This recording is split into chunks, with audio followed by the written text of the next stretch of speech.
Good morning. Blessed are the peacemakers, for they shall be called children of God. Matthew 5:9. When I learned that this was my sermon topic months ago, I drew a blank. Me? I had been sure that my third sermon at Forefront would be about something like social isolation and connectedness, things I had spent months thinking about and mentally preparing for my next sermon on. But peacemaking, I had nothing. Was Venida being ironic when she assigned me this topic? Was this one of those topics you assign to someone when you want them to grow as people and you assign them the sermon? Well, I'm here to tell you what many of us tell our therapists in our heads. I know what you're trying to do and it's not going to work on me. Just kidding, just kidding. Those who know me would not necessarily think peacemaker when they think about my interpersonal style. I'm be more likely to be called a disruptor than I would be to be called a peacemaker. I'm that person in a meeting who raises their hand and brings up an uncomfortable topic. Once at a former church, I emailed the pastor after my friends left the church due to a conflict with the pastor, copying everyone in the church leadership to tell the pastor that I thought that what had happened was a failure in conflict resolution. I did later apologize about the harshness of the words that I used. I've often been the one who brought up the thing. All it takes is one other person to voice the thing that I'm thinking, and I'm off to the races. I'm that person who at the end of a meeting, people text them and say, "Thank you for saying something. I was thinking the same thing." I swear people have learned this about me and intentionally text me to tell me what they think I'm thinking so that I'll say something, or what they're thinking so that I'll say something. I know what this characteristic reflects in me, a complete lack of impulse control. I'm an introvert and I also really care what people think about me, but beneath that introverted wannabe people pleaser lies what I call la cotorrita. In Spanish, la cotorrita means the little parrot. Before the age of 4, I was very talkative, but that changed as I got older. In fact, I once had a friend of my mother who met me when I was a kid and then later as an adult remark about how delightful I was, and then later said, "What happened?" According to my mother, La Cotorrita was a name given to me by a neighbor in Miami where I was born because I was so talkative that apparently some of the neighbors used to hide when I walked by. While life circumstances led me to introversion, La Cotorrita still gets my mouth into trouble from time to time. My husband thinks that I enter into unnecessary conflict. Why do you always have to be the one to address XYZ? Let other people do it. My answer, after years of him telling me the same thing, tends to be, let me be me. I care about stuff. This is how I am. It works for me, and I'm not going to change. And this is what I'm telling you today. Today, you're getting an imperfect peacemaker who doesn't know what she's doing most of the time, and this is just how it is. So please bear with me throughout this sermon that I entitled, The Parrot, the Pillar, and the Peacemaker. Our text for today comes from Matthew 5:9. Blessed are the peacemakers, for they shall be called children of God. You may have heard this topic preached on at Forefront from the perspective of how a peacemaker is different than a peacekeeper. You know, how peacekeepers don't like to ruffle feathers and thus tend to maintain the status quo, while peacemakers like to address the root causes of injustice in order to establish lasting peace. And so speaking up and calling out perceived injustices is perfectly in keeping with being a peacemaker. In his often quoted sermon, When Peace Becomes Obnoxious, delivered March 18, 1956, at the Dexter Avenue Baptist Church, the Reverend Dr. Martin Luther King Jr., speaking about Matthew 10:34, stated, in a very profound passage which has been often misunderstood, Jesus utters this. He says, "Think not that I am come to bring peace. I come not to bring peace, but a sword." Certainly, he's not saying that he comes not to bring peace in the higher sense. What he is saying is, I come not to bring this peace of escapism, this peace that fails to confront the real issues of life, the peace that makes for stagnant complacency. Then he says, I come to bring a sword, not a physical sword. Whenever I come, a conflict is precipitated between the old and the new, between justice and injustice, between the forces of light and the forces of darkness. I come to declare war over injustice. I come to declare war on evil. Peace is not merely the absence of some negative force, war, tension, confusion, but is the presence of some positive force, justice, goodwill, the power of the kingdom of God. Today I'm going to talk to you not about Dr. King's words, but about peacemaking from the perspective of a reluctant peacemaker. But first I'm going to talk to you about some Greek words. The Greek word for peacemakers is arenopoi, which comes from two root words in Greek, arene, which means peace, and poieo, which means to make, to do, or to produce. This word appears exactly once in the New Testament and does not appear at all in the Greek Old Testament. Derivatives of the word peacemaker appear three other times in the New Testament, in Ephesians 2:15, Colossians 1:20, and James 3:18. Ephesians 2 verses 14 to 15 reads, "For he himself is our peace, who has made the two one and has destroyed the barrier, the dividing wall of hostility, by abolishing in his flesh the law with its commandments and regulations. His purpose was to create in himself one new man out of two, thus making peace, and in this one body to reconcile both of them to God through the cross, by which he put to death their hostility." This passage refers to the way in which Christ bridged the separation between Jews and Gentiles by making them something new, a new people who were equal in God's eyes, thus also reconciling all of humanity to God. Colossians 1:19 through 20 reads, "For God was pleased to have all his fullness dwell in him, and through him to reconcile to himself all things, whether things on earth or things in heaven, by making peace through his blood shed on the cross." So here, God is the peacemaker through Christ, and he does so through a sacrifice, his blood on the cross. James 3:18 expands on Matthew 5:9. "Peacemakers who sow in peace make a harvest of righteousness." Thus, peacemaking is active because it involves planting seeds. But we know that seeds don't grow in a harvest overnight. In Matthew 5:9, Jesus transitions from talking about internal characteristics such as mercy and pureness of heart, which are needed for peacemaking, to their outward expression in action. And its fruit is righteousness. The Greek word for righteousness, dikaiosune, refers to justice, to making things right in relationship to others. "Blessed are the peacemakers, for they shall be called children of God." The Greek word meaning they, otoi, is an emphatic word meaning that they will be called children of God and not others who might claim that title. Back in the day, it was the powerful who were considered the peacemakers, and in the Roman Empire, they kept the peace through force. In our modern day, we can think of governments that do the same in the name of peace, even to the point of waging war. Jesus was turning this on its head and saying, no, the peacemakers are not who you think they are. And finally, the word for shall be called, klithesontai, suggests that it is God who will be doing the calling.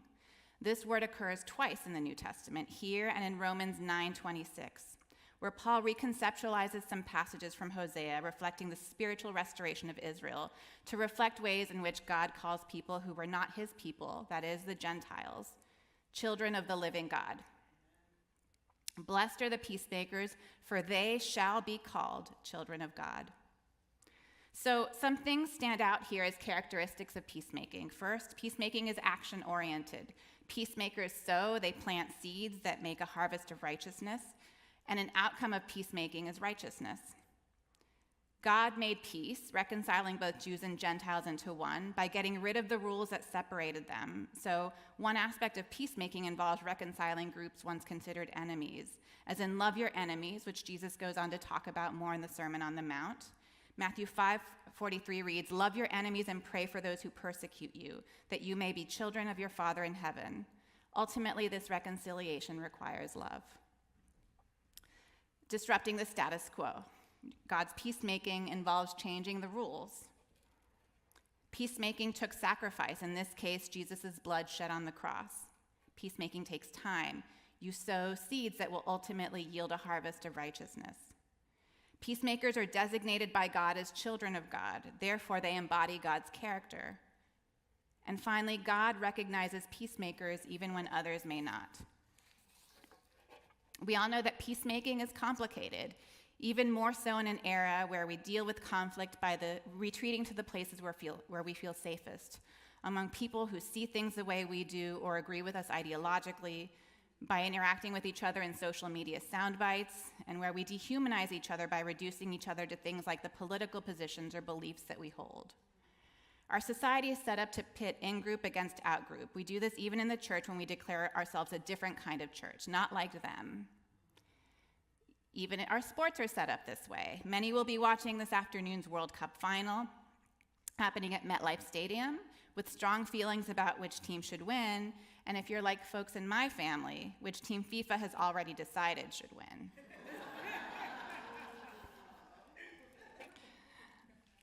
I'm a college professor and psychology researcher who studies youth suicide.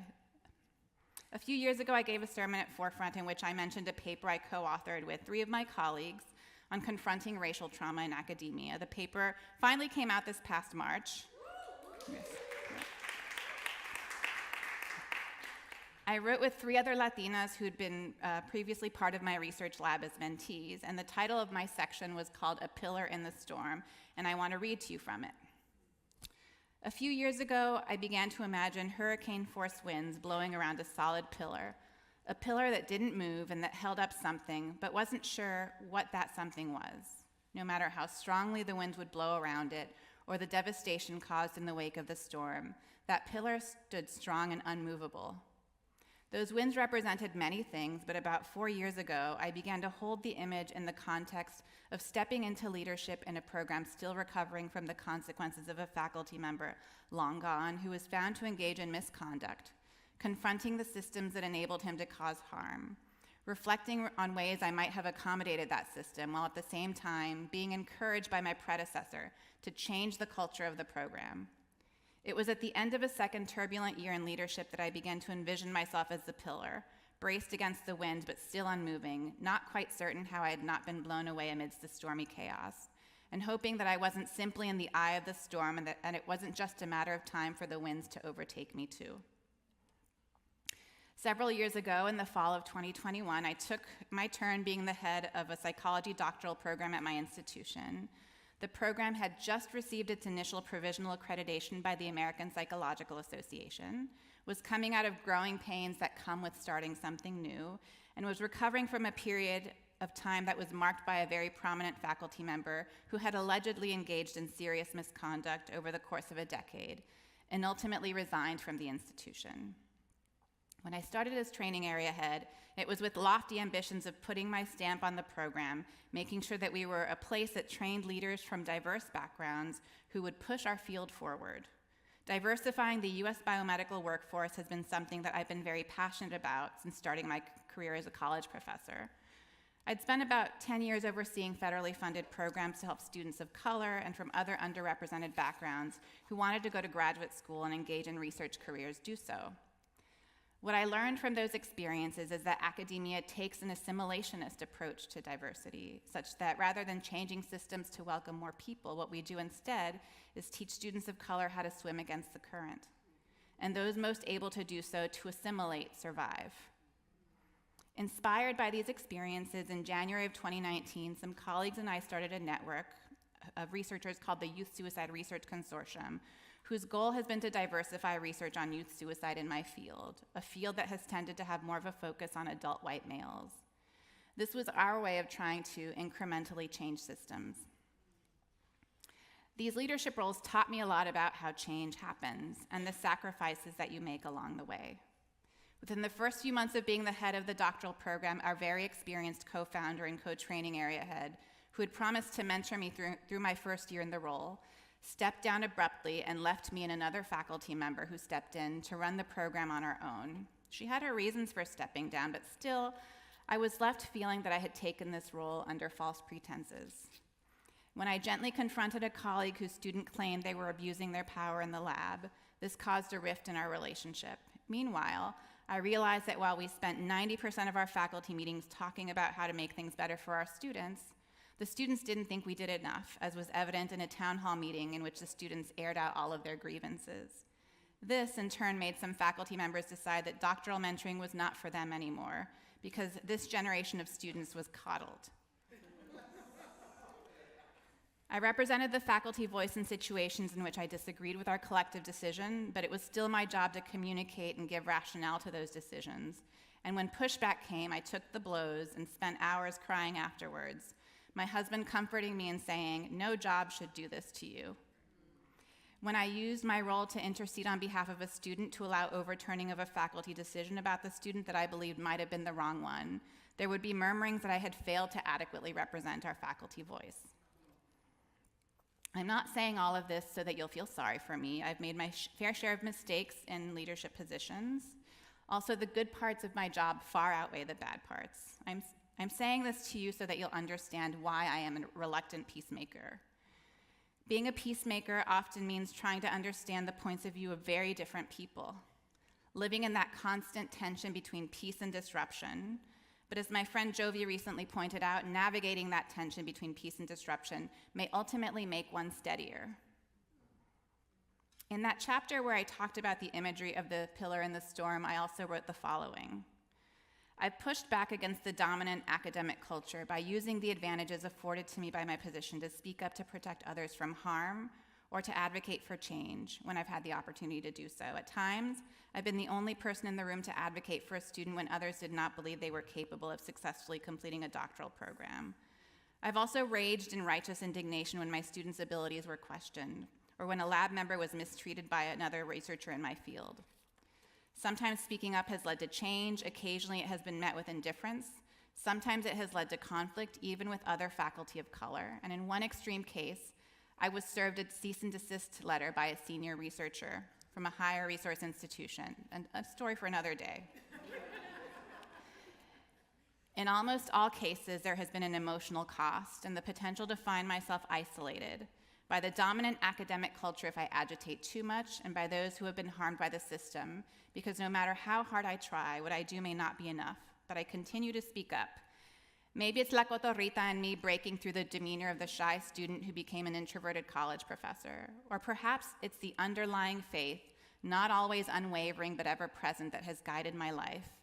Faith that leads me to concur with the Reverend Dr. Martin Luther King Jr.'s assertion that the arc of the moral universe is long, but it bends toward justice. Or to take solace in the words written in 1 John 4:18, that perfect love casts out fear. I continue to speak up as an act of love. When I was listing some of the characteristics of peacemaking, I mentioned that peacemaking doesn't happen overnight. It takes time. What you sow, you may not see the harvest of until later. You may not even live to see it. While you're sowing, it may look like you're mired in the messiness of complicated systems, but those seeds that you sow may eventually be harvested by others. Look at Jesus, who laid down his life to sow the seeds of peace and righteousness in a ministry that lasted only 3.5 years. Others carried on his work after his death, and this work continues in the work we're doing here at Forefront. This leads me to another thing that I've learned about imperfect peacemaking. It is best done in community and becomes sustainable when there are subsequent generations that can continue the work. Also, there are times when you do see the fruits of what is sown. Maybe even 2 years later when your colleague tells you that they recognized once having abused their power and have worked to be a better mentor. Or when you see that the student who was given another chance is now thriving with a new mentor. Before, I mentioned the Youth Suicide Research Consortium, a network of researchers that some colleagues and I started to increase diversity in youth suicide research. On July 7th through 9th, we had our first in-person conference at the Brooklyn Navy Yard, which is part of the NYU Tandon School of Engineering. The program was co-chaired by my colleagues Lillian Polanco-Roman and Carolina Velez-Grau. The theme was Meeting the Moment, integrating community arts and data innovation to advance equity in youth suicide prevention. It was free to the public, and it was pretty amazing. We'd originally planned to have this in-person conference in June of 2020, but then COVID hit, so then we had 5 online conferences, and this is the first time that we were having a conference in person. And it was also important to us that the conference be free because suicide conferences tend to cost about $600 to $800 to register for, and people who work with underrepresented communities usually can't afford that. So we were able to raise money, thankfully, to make the conference free, and also to provide travel award sponsorships to over 40 people to attend the conference from out of town, and to provide breakfast and lunch. and honoraria for some speakers in our planning committee. Something that I wrote on social media captures what else I want to tell you about it. I've been reflecting on last week's Youth Suicide Research Consortium conference, when a colleague suggested we hold the conference at her institution's Brooklyn Navy Yard location. I will admit that I was initially skeptical. It was not a traditional conference location. I had always envisioned our first in-person conference would be at my institution, but I welcomed the opportunity for more colleagues to be directly involved in planning the conference, and I thought, sometimes something beautiful and unexpected comes out of letting go of preconceived notions, stepping back and letting others take the lead, and this is supposed to be a different kind of conference anyway. So let's do it and see what happens, hoping for the best. For 3 days, the Youth Suicide Research Consortium's 6th national but first in-person conference was a huge success. The conference was not only scientifically rigorous, but also incredibly moving at times, and also one that made many people feel seen and represented. As someone who's a control freak, this teaches me that stepping back and giving others the opportunity to lead can result in something beautiful, and for many who attended, something healing. And as Deacon Kelly pointed out, centering those pushed to the margins is peacemaking, and part of the reconciliation that Scripture suggests characterizes it. This reminds me of a characteristic I've noticed at Forefront, a willingness of leaders to step back and let new people lead, as first exemplified by Jonathan Williams, Forefront's founding pastor, who stepped away after 9 years, ushering a new era of leadership in Venida and Angela. And now we have Venida getting set to move on and usher in a different era of leadership. In both instances, leaders having sown the seeds of peace for a harvest of righteousness for the next generation, or as we like to say at Forefront, to usher in the next 500 years of Christianity. Forefront, how do you see yourselves carrying on this legacy of seed sowing? Whether it is through leadership or not, we all have a role to play. I challenge you to be the parrot when you need to, naming the injustice. At other times to be the pillar, standing firm, as Paul wrote in 1 Corinthians 15:58, "Let nothing move you. Always give yourselves fully to the work of the Lord, because you know that your labor in the Lord is not in vain." Forefront, blessed are you, the peacemakers, for you will be called children of God.